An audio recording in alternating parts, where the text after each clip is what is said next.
So that in the Cherokee creation story, they believe that there was a sky world and then there was the earth. And the world that all the insects and animals and such lived on was suspended above the water. And it was getting really, really crowded. So they sent down the beetle to try to find more space on the water.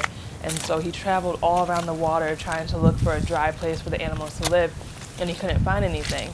So he dove beneath the water and he pulled up some mud. And when he brought the mud to the surface, it slowly spread out and, it covered much of the water.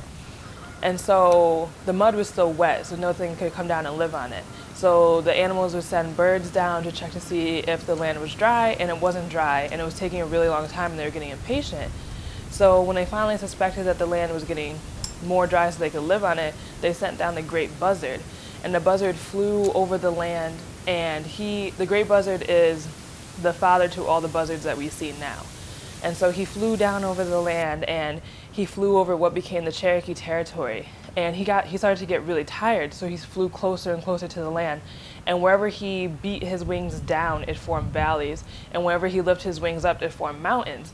And he was forming a lot of mountains around the Cherokee territory, so they called the buzzard back to the sky world so that he didn't just form hundreds and hundreds of mountains there.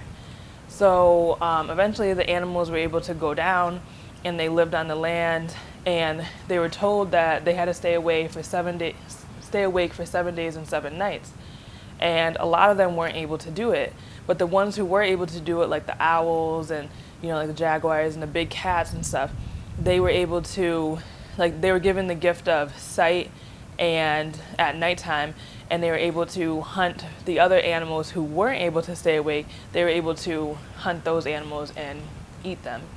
And then the trees that stayed awake for the 7 days and 7 nights, they're the ones that were able to keep their hair for the entire winter, or their leaves, such as the evergreens that we see today. So on this new dry land, first it was the plants and the animals and the bugs and all of that stuff. But eventually came man and woman. And at first, man and woman, they were brother and sister.